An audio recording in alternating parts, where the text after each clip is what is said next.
My name is Robert Fones. I'm a visual artist. I've exhibited in Toronto and in Canada and in Europe. I've written about art. I've curated several exhibitions. I teach, and I've also designed a font that I used in one of my artist books. I had been chosen in high school to attend some Saturday morning art classes. And one of the instructors at those classes was Greg Curnow. And he was the person I related to the most, and started visiting him in his studio on the weekends. And when I saw him in his studio doing what he wanted to do, I thought, yeah, this is what I want to do. And so he was my model for the career that I chose as an artist. I was already doing a number of activities that ended up being related to my art production. So it didn't really come out of nowhere. Greg Curnow was a model for how I guess I could exist professionally and call myself an artist. That prototype just wasn't available to me in the family I grew up in.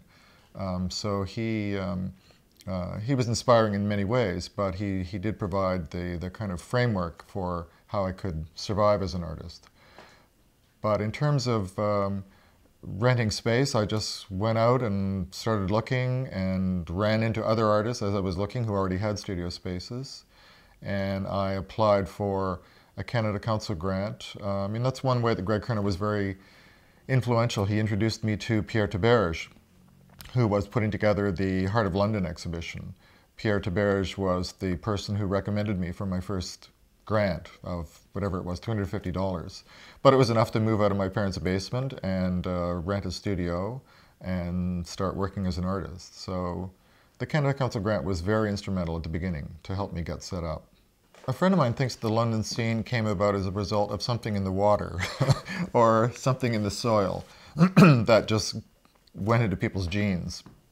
So maybe that's true.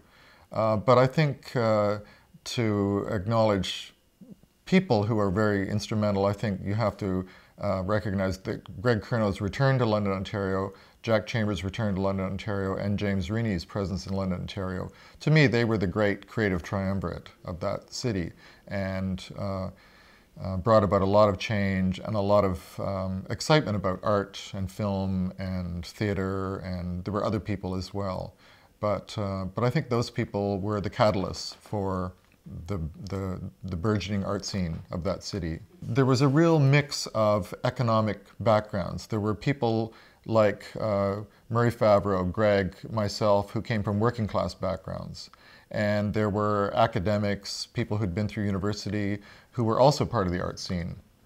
And nobody really questioned what your economic background was, what education you had. Everybody just worked together and was interested in each other's work. And that seems to me to be a kind of unique flavor of that community.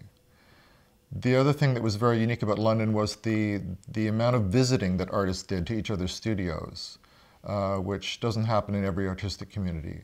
But every day, somebody would visit my studio and look at what I was working on and comment on it.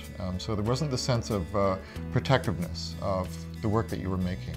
And there was a real generosity of spirit in commenting on other people's work.